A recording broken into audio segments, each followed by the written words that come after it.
ya con el tema central del día de hoy. Nos acompaña el doctor Ignacio Bengoa, quien es, pues, tiene un doctorado en medicina interna, es nefrólogo, pero también, pues, tiene una especialización en trasplante renal. Y hoy vamos a estar conversando con él justamente sobre este tema que es tan importante para estas personas que viven con insuficiencia renal y que necesitan ser trasplantados para poder seguir viviendo. Así que pendientes a todo lo que vamos a estar compartiendo en el día de hoy con el doctor Bengoa. Buenos días, doctor, bienvenido a Cátedra Médica. Bueno, buenos días, muchas gracias por la invitación a Cátedra Médica, Rumba FM. Hoy, 6 de junio, es el Día Mundial del Trasplante, como muy bien comentaba. Este día, la Organización Mundial de la Salud y la Organización Nacional de Trasplante Española hacen un hincapié o le dan la importancia, ¿no?, de ver este tipo de terapia que salva vidas a pacientes con enfermedad orgánica terminal, como insuficiencia cardíaca, insuficiencia renal, insuficiencia hepática, insuficiencia respiratoria pulmonar, que quizá es la única terapia. Por eso la gran importancia de este día, ¿no? Ayudar a crear esa cultura de trasplante y de donación. Gracias. Así mismo es. Nosotros desde aquí siempre nos hacemos eco de este tipo de temas porque sabemos que necesitamos seguir educándonos, lo que tiene que ver con la donación de órganos. Hay muchos pacientes que están ahí en espera de un trasplante para poder seguir viviendo. De hecho, veía en esta semana la noticia con relación a los pacientes que tienen insuficiencia hepática, cómo fallecen muchos en espera de un trasplante de hígado, justamente porque nos hace falta el tema de poder seguir incrementando la donación de órganos en la República Dominicana. Y por eso, pues hoy vamos a aprovechar esta fecha para poder hablar de este tema y que usted siga educándose y orientándose al respecto. Pero antes de comenzar a hablar a una solución a un problema, doctor, vamos a comenzar por el principio, los riñones. ¿Cuál es la función de los riñones en nuestro organismo? Bueno, mira, los riñones, para que la población me entienda, es un órgano que tiene forma de una habichuela, del tamaño de un puño, generalmente están en la parte de atrás de la espalda, y tiene unas funciones esenciales, ¿no? Entre ellos son, uno, controlar los líquidos del cuerpo, junto al sistema nervioso central y el sistema endocrino. Tiene que ver con que cada espacio de nuestro cuerpo haya la cantidad de líquido suficiente, o sea, es un balance hídrico. Por eso cuando el riñón falla, el paciente se hincha, le sube la presión y puede hacer complicaciones hídricas de ese desbalance, edema de pulmón, derrame pericárdico, que pueden comprometer y el paciente terminar falleciendo. Después el riñón también regula el medio interno de la sangre, tiene que ver con que la sangre no esté ácida, el control de los electrolitos. Por eso cuando el riñón se daña y pierde esa función, puede haber alteraciones hidroelectrolíticas, sobre todo a nivel del potasio, que el riñón no elimina bien el potasio cuando está dañado y entonces puede producir arritmia y el paciente fallecer. El riñón también regula todo lo que es el metabolismo óseo-mineral, tiene que ver con el control del calcio, del fósforo, la PTH. También es un órgano hormonal, produce varias hormonas importantes que regulan la presión, como todo lo que es el eje renina-angiotensina-aldosterona, y produce una hormona muy, muy importante, se llama eritropoyetina, que tiene que ver con la estimulación de la médula ósea y la producción, bueno, pues de los glóbulos rojos. Por eso los pacientes, cuando les falla esa producción hormonal y caen en insuficiencia renal, pues le da una anemia porque no tiene esa producción de esa hormona de eritropoyetina. Y por último, el riñón también es un órgano que es un filtro, ¿no? El cuerpo, ¿no?, de uno está vivo y parte del desecho del metabolismo, pues uno va a eliminar, produce sustancias tóxicas, nosotros nefrólogos lo llamamos sustancias urémicas, y cuando pasa por el riñón las filtra y a través de ese filtro, de función de filtro, uno elimina esas sustancias tóxicas. Por eso, cuando el riñón se daña y pierde esa capacidad de filtro, pues el paciente se empieza a intoxicar, empieza, bueno, a perder el apetito, a ponerse cenizo, se siente fatal, y eso es porque está intoxicado. Lo que quiero decir es que cuando el riñón se daña y pierde todas esas funciones y cae en un estado de insuficiencia renal crónica terminal, el paciente lamentablemente va a morir por complicaciones clínicas relacionadas a esa pérdida de esa función. Wow, doctor. O sea que las complicaciones por ese daño que puede tener un paciente a nivel renal definitivamente son complicaciones que pueden llevar a la muerte del paciente. Claro que sí. Dentro de esas causas, doctor, que pueden dañar al riñón, si pudiéramos establecer las más importantes, las más frecuentes. Mire, esa pregunta es esencial. Miren, Según la Organización Mundial de la Salud, se estima que del 10 al 12% de la población del mundo tiene un grado de insuficiencia renal. ¿Correcto? O sea que si somos Del 10 al 12% de la población mundial. De la población mundial tiene un grado de insuficiencia renal, algún estadio de insuficiencia renal. Eso quiere decir que si somos 10 millones de personas, según el último censo, que somos más, tenemos 1.200.000 personas caminando con insuficiencia renal. Esta es una enfermedad silente que no da síntomas hasta que esté muy avanzada. Entonces, claro, la pregunta es, doctor, ¿por qué tenemos tantos pacientes con enfermedad renal? ¿Por qué tenemos tantos pacientes con los riñones dañados? Bueno, porque las enfermedades que dañan los riñones son enfermedades muy frecuentes y prevalentes. Las dos causas más frecuentes que dañan los riñones son la diabetes y la hipertensión arterial mal controlada. Por eso es muy importante la atención primaria y hacerse su chequeo. Presión, mal control de la presión y mal control del azúcar, las dos causas más frecuentes.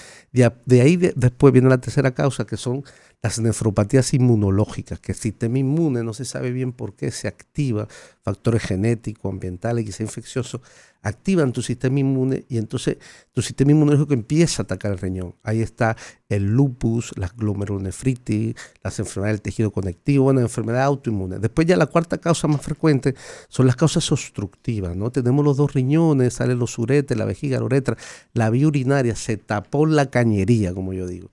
Piedra, tumores, malformaciones, compresiones de esa vía urinaria.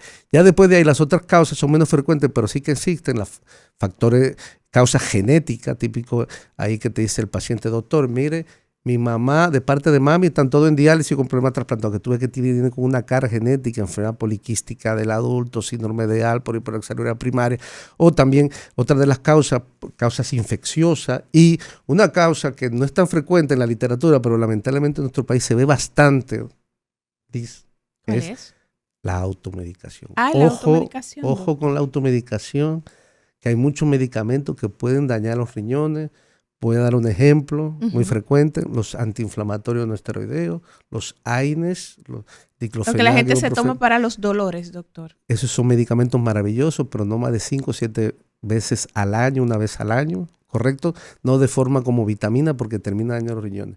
Lo que te quiero decir es que hay muchas causas de enfermedad renal. Lo importante es tratarse un diagnóstico precoz, rápido, para que esa enfermedad no siga evolucionando y termine en la última fase con la pérdida de todas las funciones porque el riñón no se regenera. Doctor, aprovechando que menciona el tema de la automedicación en esta parte, sabemos que tenemos una población joven que se dedica al fitness, que va a los gimnasios y a los lugares de entrenamiento y que muchas veces en esos mismos lugares se les ofertan suplementos y algún tipo de sustancias para poder potenciar ese resultado que ellos quieren a nivel físico. ¿Qué asociación hay en el consumo de ese tipo de suplementos y sustancias sin supervisión, sin una evaluación previa en daño renal? Miren, yo siempre digo que mucho cuidado con las recomendaciones alegres y no por un facultativo. Miren, yo tengo pacientes lamentablemente que terminan en diálisis por esos suplementos, ¿no? Eso hace una sobrecarga proteica, afecta el riñón, produce proteinuria y daño al renal. Yo recomiendo a la población en sentido general hacer su chequeo.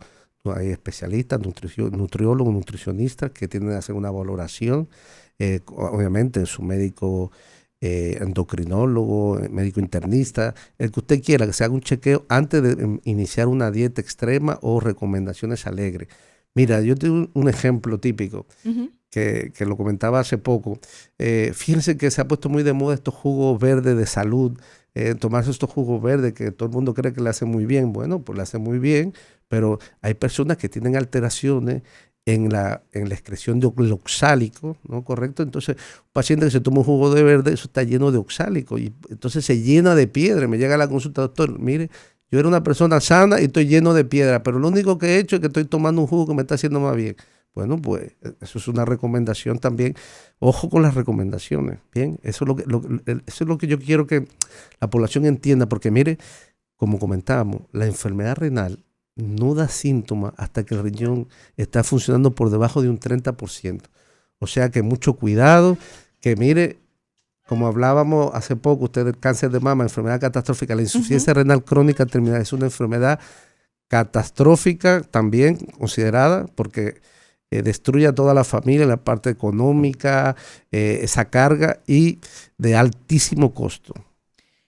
Doctor, usted ha mencionado el tema de que la enfermedad renal no da síntomas. Y aquí nosotros tenemos un problema importante porque una enfermedad renal puede provocar que un paciente se vuelva hipertenso.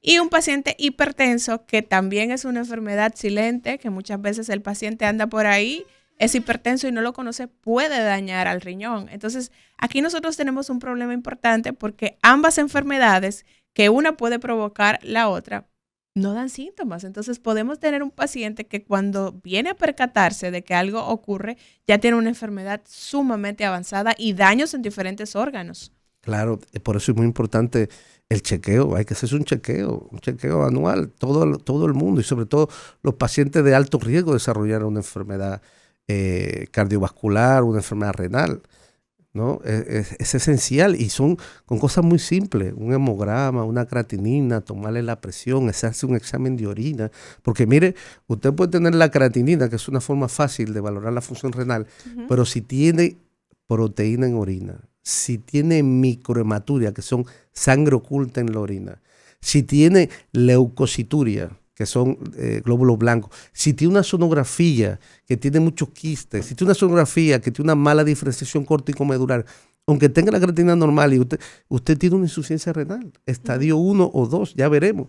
Y si no hacemos el diagnóstico y vemos cuál es el problema y frenamos ese problema, el paciente entrará en estadio 1, 2, 3, 4 y el número 5, que es el estadio final, pérdida de todas las funciones, necesitará hemodiálisis, diálisis peritoneal o trasplante, si no va a morir el paciente. Ojo el problema. Y claro, fíjate que tú comentabas algo muy interesante. A nivel mundial, la causa más frecuente de insuficiencia renal es diabetes. Sí. Son países desarrollados. Después vendría la hipertensión. En la República Dominicana, según la Sociedad Dominicana de Nefrología, la causa más frecuente es la hipertensión. Pero ahí hay un sesgo. Lo que sucede es que, claro, todos los pacientes con insuficiencia renal, estadio 3, 4 y 5, sobre todo 4 y 5, son hipertensos, 98%. Y si no llegan tarde, porque no han sido diagnosticados, todos llegarán hipertensos. Y hay muchas enfermedades inmunológicas que no se diagnostican y lo etiquetamos de que son hipertensión. Nosotros lo vemos porque, doctora, cuando nosotros trasplantamos a un paciente, a veces esa enfermedad que lo llevó a diálisis vuelve al trasplante. Y decimos, mira, pues no fue la hipertensión, fue una glomerulonefritis, una enfermedad autoinmune. Claro. Doctor, y llegamos a la insuficiencia renal, pero ¿cuáles otras enfermedades pueden afectar al riñón y cómo evitar entonces que pasen de una enfermedad que puede ser tratable con medicamentos y ese seguimiento que requiere el paciente a que no pase a una insuficiencia renal? Sí, bueno, lo comentamos hace poco, la nefropatía diabética es la cosa más frecuente. Si usted es diabético, pues controlar el azúcar, ¿no? La nefropatía, nefroangiosclerosis por la hipertensión, tener esa presión bien controlada. Después, las causas obstructivas, muy frecuente en los niños, nefrología pediátrica, las malformaciones de la vía urinaria, ¿correcto? Si tiene algún problema obstructivo de piedra, compresión, malformación, pues repararla, ¿no? Otra causa muy frecuente es evitar los nefrotóxicos, no automedicarse, si tiene algún familiar con insuficiencia renal, estudiarse, porque puede ser que tenga alguna herencia, ¿no? En sentido general, y volvemos siempre a lo mismo, yo creo que ahí hacer mucho hincapié es la prevención, ¿no? Acudir a un médico, hacerse su chequeo y ver que ese paciente no tenga ningún problema y si tiene algún problema, pues rápidamente incidir, pero no solamente renal, de cualquier otro tipo. Claro. Doctor, el consumo de gaseosas, el consumo excesivo de sal, o sea, la alimentación en sentido general, ¿cómo influye en que se pueda provocar un daño a nivel renal? Muy bien. Sí, como sabemos y lo hemos comentado, la hipertensión produce daño renal. Obviamente comer con sal aumenta ese control de esos niveles tensionales. Lo recomendable es comer bajito en sal y yo a los hipertensos les digo ya directamente que coman sin sal, ¿correcto? La obesidad se relaciona a insuficiencia renal. Obviamente todos los factores de riesgo cardiovascular inciden sobre la afectación renal y sobre ese funcionamiento, porque al final el riñón lo que son muchos vasitos pequeñitos, ¿no? Que llega esa sangre y cualquier daño cardiovascular o vascular periférico afecta el riñón. O sea que tenemos que tener todos esos factores de riesgo cardiovascular bien controlados, hacer ejercicio, ¿no? Hidratarse. Tomar suficiente agua. La hidratación es muy importante, pero ojo con la hidratación. La hidratación debe también ser recomendada por un especialista, porque un paciente con una falla renal muy importante, un paciente con una falla del corazón, del hígado, o con problemas pulmonares importantes, no puede beber mucho líquido porque se puede encharcar y vienen complicaciones. O sea que también con la hidratación ahí debe haber una recomendación médica de la cantidad de agua que usted debe consumir por día. Pero por supuesto, porque la gente se ahoga. Claro, claro. Doctor, vamos a darle chance a la gente. 8096-829850 y 833-380-0062. Buenos días. Buenos días. Sí, adelante. Sí, al doctor, que esa persona que lo diagnostican que tiene deficiencia renal y te lo ponen a que se hace diálisis. Yo nunca he visto a nadie que sale de la diálisis de eso. Bueno, adelante, doctor. Muy bien, miren, es importante decir que cuando un paciente llega a diálisis, que todas esas funciones que hemos mencionado se han dañado y el paciente va a morir si uno utiliza la diálisis, ¿correcto? Entonces sí, claro, nosotros lo que le ofrecemos cuando ya están en ese estado terminal es el trasplante renal. El trasplante renal es la mejor terapia que sustituye la función de riñón cuando se dañó. ¿Por qué? Porque el que se trasplanta, número 1, va a vivir más, número 2, va a vivir con mejor calidad de vida y número 3, es más barato para la sanidad. Es más económico trasplantar un paciente. Mire, yo a ese señor me gustaría, no sé si podremos hacer algún otro día, invitar a algún trasplantado claro que sí, para que le cuente ese milagro de liberarse, ¿no? De ir 3 veces a la semana, sentarse en una máquina 4 horas, esa dieta que son casi imposibles, que baja en potasio, que baja en fósforo, que no pueden beber agua, que están condenados a esa máquina, pues se liberan, se integran, porque claro, cuando tú trasplantas a una persona, todas esas funciones se reintegran, el paciente se integra a la sociedad, vuelve a hacer una vida útil, vuelve a producir, vuelve a hacer ocio.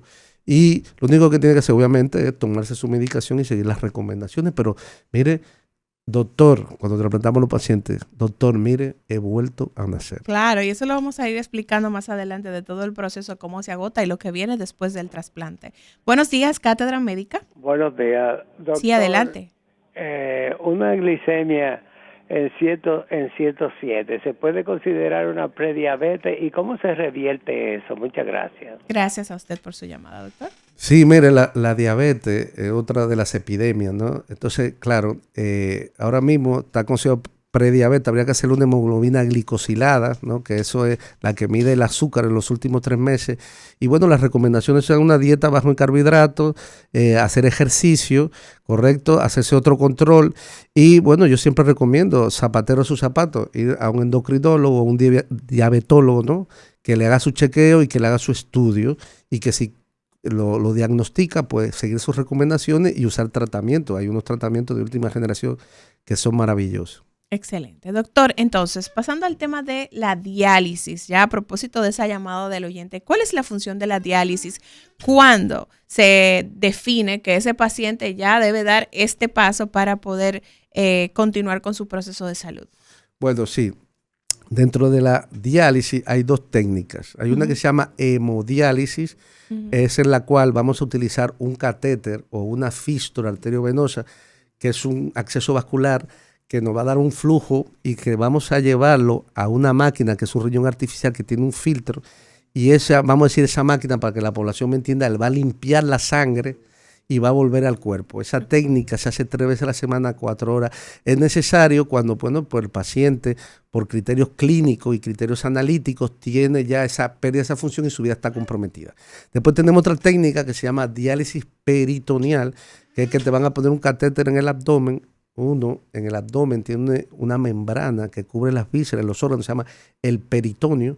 Esa membrana tiene mucho vasito, entonces uno pone un líquido ahí y ese vacío, esa membrana funciona como una membrana semipermeable y se produce la diálisis peritoneal. Esa es otra técnica. Entonces tenemos esas dos técnicas que van a hacer posible que un paciente sobreviva y todas esas alteraciones que hemos mencionado del medio interno, de las toxinas, pues a través de esas dos técnicas eliminamos esas condiciones y volvemos al individuo, a ese paciente con insuficiencia renal, a un estado, vamos a decir, normal, vamos a decir, para que pueda seguir viviendo. Pero igual me digo, la mejor técnica siempre es el trasplante renal. Entonces, doctor, en ese proceso de diálisis lo que se busca es que esa función con la que no está cumpliendo el riñón la pueda hacer la máquina en ese proceso en el cual se somete el paciente cada cierto tiempo. Correcto, exactamente. Limpia la sangre. Yo le explico a la paciente, esa máquina lo que va a hacer es limpiarle la sangre. Ejemplo, la sangre que está ácida la vuelve más neutra, elimina las sustancias tóxicas, va a aportar ciertas sustancias, va a producir un equilibrio y bueno, hacer las funciones. Ya nosotros como médicos, claro, le ponemos medicamentos, las hormonas que le faltan y podemos quitar con esa máquina líquido. O sea que sí, volvemos a ese paciente, hacemos la función del riñón, es una técnica de sustitución renal. Excelente. Seguimos con la gente, doctor. Buenos días, Cátedra Médica. Sí, buenos días. De nuevo, yo vuelvo a decirle una pregunta. Sí. Hay una persona que yo conozco que lo dializaron y volvió y le quitaron la diálisis y se ha recuperado. ¿En cuántos momentos hay personas que se pueden dializar y volver y no tienen que trasplantarse? Bueno, esa pregunta, doctor, se enlaza con lo que quería seguir en esta conversación. Usted hablaba de etapas de la insuficiencia renal, 1, 2, 3, 4 y 5. En esas etapas, ¿cuáles son los diferentes tratamientos? Y entonces, basados en esto, si hay oportunidad para que el paciente se someta a diálisis por un tiempo y luego entonces pueda abandonarla, para enlazar con la pregunta del oyente. Mire, esa pregunta del oyente es muy interesante porque siempre nos preguntan los pacientes que llegan a diálisis esa situación. Pero mire, yo creo que hay dos cosas que hay que definir bien. Hay una cosa que se llama insuficiencia renal aguda, en la cual el paciente por un estado muy grave, generalmente son pacientes con cuadros de infección muy grave o cuadros hemorrágicos, que hace una falla renal aguda en el contexto de esa gravedad y va a necesitar diálisis hasta que el riñón se recupere. Generalmente esa condición clínica, o puede durar algunos meses, también enfermedad inmunológica muy importante, lo tratamos y ese riñón se recupera.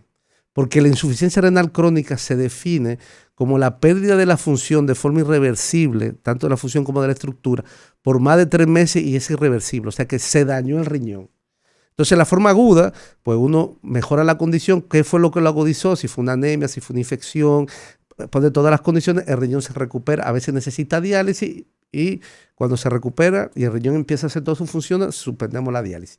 Esa es la causa aguda. Ahora, la causa crónica ya es que el paciente tiene un daño renal establecido y no se va a recuperar, lamentablemente. Eso lo hacemos a través de estudios clínicos, examen físico, podemos hacer una biopsia, podemos hacer pruebas específicas de imágenes y vemos que el paciente es irrecuperable.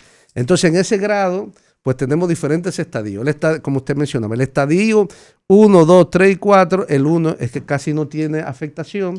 Buscaremos cuál es la causa, si es hipertensión, pues controlar la presión, si es diabetes, controlar el azúcar, si es algo inmunológico, a través de un estudio de autoinmunidad y perfil inmunológico, corregiremos, trataremos de frenar el sistema inmune. Si es obstructivo, haremos que se desobstruya. Si es por algún tóxico, lo quitaremos. Y así vamos viendo, dependiendo de la causa, es el tratamiento específico. Lamentablemente, ya cuando uno tiene una insuficiencia muy avanzada, el riñón, lo que haremos es que esa insuficiencia progrese lo más lentamente posible y tratar de que, llegue lo más tarde posible a diálisis o a trasplante. Eso es más o menos el enfoque. Y un paciente, doctor, con insuficiencia renal grado 1, ¿indefectiblemente va a seguir avanzando en cada etapa o puede revertirse? Correcto. Cuando un paciente tiene un grado, estadio 1, 2 o 3, lo importante es hacer el diagnóstico que le está pasando, corregir eso y darle un seguimiento. Es un factor pronóstico que es muy importante en nefrología y lo cual le damos mucho seguimiento y a veces somos muy pesados con la orina de 24 horas, el galón, la prueba del galón, aunque se puede hacer también ahora con el examen de orina simple, es ver la proteinuria. la proteína en orina. Pacientes que tengan proteína bajita en orina, significa, a grosso modo, que ese riñón, desde el punto de vista estructural, tiene mucha reserva funcional, que ese riñón está muy afectado. Y si controlamos eso, sabemos que ese riñón, su deterioro va a ser muy progresivo, va a durar años. Ahora, si ese paciente tiene una proteinuria por encima de 1 gramo en 24 horas, significa que ese riñón está muy afectado y que lamentablemente eso irá más rápido. Ok, excelente. Doctor, el tema del acceso al tratamiento de diálisis. ¿Cómo estamos aquí en República Dominicana? ¿Los pacientes que necesitan de este tratamiento acceden fácilmente? ¿No tienen cobertura? No, vamos a ver. Mira, la República Dominicana, los pacientes renales, no te digo de otras enfermedades orgánicas terminales, pero los pacientes renales han habido unos logros sociales increíbles. Tú sabes que tenemos el 95-96% de la población cubierta con seguro. SENASA subsidiado cubre la terapia dialítica, todos los seguros lo cubren. O sea que eso es un gran logro. Eso es número 1. Uh-huh. Número 2, como estamos en el Día Mundial del Trasplante, déjame decirte, Liz, que, y esto es muy importante, aquí en Cátedra Médica, decir que todo paciente que esté en diálisis, todo paciente que tenga una insuficiencia renal crónica avanzada estadio 4 puede estudiarse para trasplante. El trasplante actualmente tiene una cobertura integral, cobertura 100%, 3.5 millones, todos los seguros, SENASA subsidiado, todos los seguros privados. Por el hecho de ser dominicano, usted tiene derecho a exigir, vaya un equipo de trasplante. Yo soy el coordinador de trasplante de SECANOT, Hospital Público del Sistema Nacional de Salud. Estamos a las órdenes ahí, cualquier paciente que necesite un trasplante, estamos ahí a las órdenes. O sea que fíjate qué logro. Claro, o sea, esto es una cosa, es muy importante orientar a la población que los pacientes exijan la mejor terapia, que es el trasplante, mayor supervivencia, mejor calidad de vida. O sea que, listo, lo tenemos todo. Excelente esa noticia, doctor. Buena noticia para esos pacientes que tienen que vivir con insuficiencia renal y que por lo tanto tienen que estar casi toda la semana, doctor, en un hospital sometiéndose a este proceso del tratamiento de diálisis.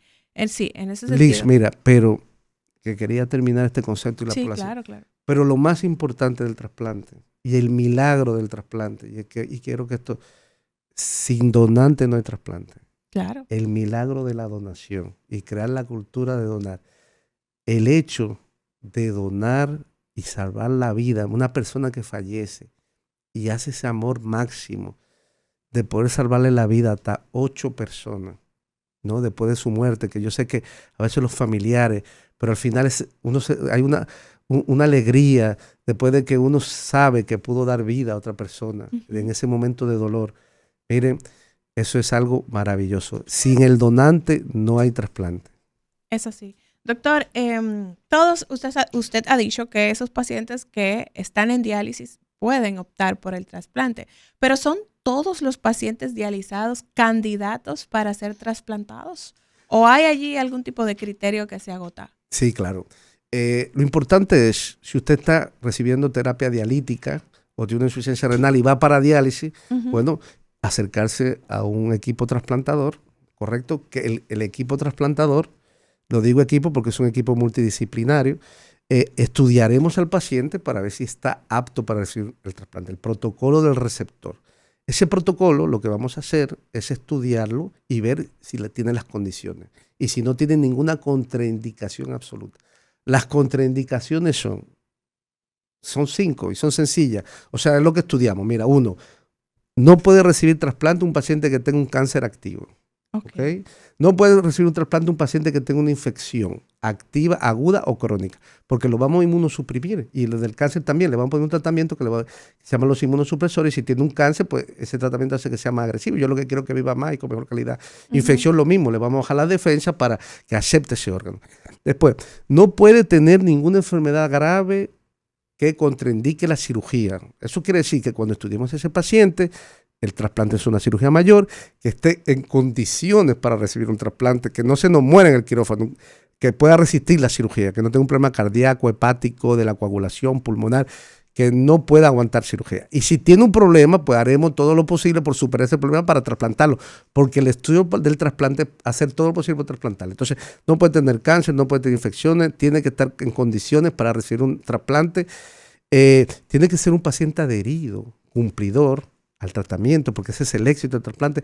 Tiene que ser un paciente que no tenga problemas psiquiátricos graves, porque no se medica. Y por último, tiene que ser un paciente que desde el punto de vista anatómico, quirúrgico, se pueda hacer el implante. Entonces, ese es el estudio que hacemos a sentido a grosso modo para ver que ese paciente esté en condiciones de recibir ese trasplante. Cuando vemos que ese paciente está en condiciones de recibir el trasplante, tiene dos opciones: o buscar un donante de vivo, que lo podemos hacer trasplante donante vivo, o entrar en una lista de espera.